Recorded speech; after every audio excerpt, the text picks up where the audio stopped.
สบายดีเด้อทุกคนมื้อนี้สิมาเสนอเมนูซุปผักลาวเคยกินกันอยู่บ่เมนูนี้บอกว่าแซ่บแท้แน่นอนเด้อเดี๋ยวสิพาไปเบิ่งวิธีการเฮ็ดกันเลยที่จริงวิธีการเฮ็ดซุปผักแบบลาวๆก็บ่ได้ยุ่งยากอิหยังหรอกเนาะวัตถุดิบอิหยังเฮาก็บ่ได้มีหยังหลายมีตั้งแต่ผักพื้นบ้านผักนี่มันเลือกหลายตามใจมักเด้อทุกคนแต่ว่ามื้อนี้เฮาจะเอาผักที่ว่าอยู่ตามขอบแค่แจหัวเนาะเฮาจะเลือกเป็นผักที่ว่าเกิดเองตามธรรมชาติแล้วก็ผักที่ว่าเฮาปลูกตามครัวเรือนมื้อนี้เฮาจะเก็บยอดบักบวบแล้วก็ลอกบักบวบน้อยๆแน่เนาะจะมีผักนอกแล้วก็ผักขาดเนาะผักนี่แม่นเฮาเลือกเอาตามใจมักเฮาได้เลยเฮามักผักประเภทไรเฮาก็เอาผักประเภทนั้นมาซุปกะแซ่บเนาะทุกคนเนาะขั้นตอนทำอีทเนาะเฮาจะมาเกียมคางหม้อน้ำไว้เนาะเพื่อว่าเฮาจะเอาผักลงไปลวกหั้นนะผักนี่แม่นเวลาที่ว่าเฮาจะลวกแม่นจะต้องให้น้ำเดือดฟดอีหลีเด้อทุกคนเด้อจังค่อยเอาผักลงเพื่อว่าเวลาที่ว่าเฮาเอาผักลงไปนะมันจังสิเฮ็ดให้สีสันของผักนั้นสวยงามแต่ว่าถ้าผู้ใดที่ว่ามักแบบนึ่งเนาะก็สามารถเอาผักไปนึ่งได้เด้อแต่ว่ามื้อนี้เฮาจะเลือกวิธีการลวกเฮาจะบ่ลวกดนเด้อทุกคนเพราะว่ามันจะเฮ็ดให้ผักนั้นเปื่อยและหลังจากที่ว่าถ้าเอาผักขึ้นมาจากน้ำร้อนเฮาจะไปลงแช่ในน้ำเย็นหรือว่าไปนอกน้ำเย็นก็ได้เนาะเพื่อว่าเฮาจะคงสีสันของผักหั้นนะให้มันสวยงามดีและต่อไปเนาะเฮาก็จะมาเกียมขัวง่าไว้เล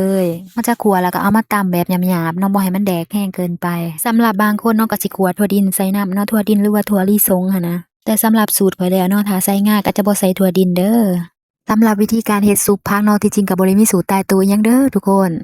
สำหรับส่วนประกอบหลักๆก็มีหัวขิงหัวผักบัวผักเทียมแล้วก็บักพริกแล้วก็ง่าขัวเนาะและขั้นตอนต่อไปเนาะเราจะบักพริกผักบัวผักเทียมแล้วก็หัวขิงที่ว่าเฮาปิ้งหรือว่าเฮาขัวสุกไว้แล้วหั้นนะมาตำให้ละเอียดเวลาที่ว่าเฮาตำหั้นนะทุกคนหอมกลิ่นของหัวผักแล้วก็บักพริกที่ว่าเฮาปิ้งหั้นนะหอมเลยทุกคนเป็นตาแซ่บอีหลีเหรอถ้าว่าเมนูนี้ออกมาแล้วคือสิแซ่บคักเลยแล้วหลังจากนั้นเฮาจะเอาผักที่ว่าเฮาสะเด็ดน้ำไว้นะเนาะมาลงเกียมเพื่อว่าจะสุกเลยแล้วบัดนี้เฮาสิมาเตรียมขั้นตอนการปรุงกันเลยเนาะเฮาจะเอาบักพริกที่ว่าเฮาตำไว้แล้วเนาะมาผสมลงไปแล้วก็ตามด้วยแป้งนัวสำหรับแป้งนัวนี่มันใส่น้อยแซ่บน้อยและใส่หลายก็จะแซ่บหลายเนาะทุกคนเนาะแล้วก็ตามด้วยน้ำปลาและพิเศษเนาะแม่นเฮาจะใส่น้ำปลาแดกลงไปนำเด้อทุกคนและหลังจากนั้นเฮาจะมาซาวเนาะให้เครื่องปรุงแล้วก็ผักหั้นนะเข้ากันดีเฮาจะซาวจนกว่าเครื่องปรุงแล้วก็ผักเนาะเข้ากันดีเด้อทุกคนเพื่อว่าให้มันนัวดีหั้นนะเพราะว่าถ้าเฮาซาวบ่ละเอียดเนาะมันก็จะบ่แซ่บบ่แซ่บหั้นแหละทุกคนและเมื่อว่าเฮาซาวทั่วกันดีแล้วเนาะมื้อนี้เฮาจะมาใส่ขั้นตอนตัวนี้เนาะเฮาจะใส่หัวหอยลงไปเด้อทุกคนหัวหอยนี่แม่นเฮาต้มแล้วก็จิ้มเอาละเอียดแล้วเนาะล้างน้ำทำความสะอาดแล้วเนาะแล้วเฮาก็เอามาใส่ลงในซุปผักเลยแล้วเฮาจะซาวให้มันเข้ากันดีคือเก่าเนาะเพื่อว่าให้หอยกับผักอิหยังแล้วก็เครื่องปรุงหั้นนะ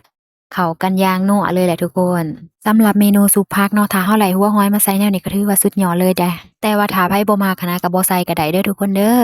แต่ว่าสำหรับข้อยมักเนาะก็เลยว่าใส่อยากหลายแหน่หั้นนะมื้อนี้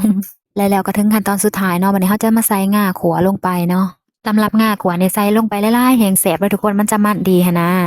มาถึงตอนนี้ก็ถือว่าสำเร็จเนาะเมนูซุปผักแบบลาวๆของเฮาผู้ใดที่ว่าบ่ทันเคยเฮ็ดกินหรือว่าเคยเฮ็ดกินแล้วแต่ว่ายังบ่ทันได้เฮ็ดกินแต่โดนแล้วเนาะลองเอาไปเฮ็ดกินกันเบิ่งเด้อทุกคนเด้อ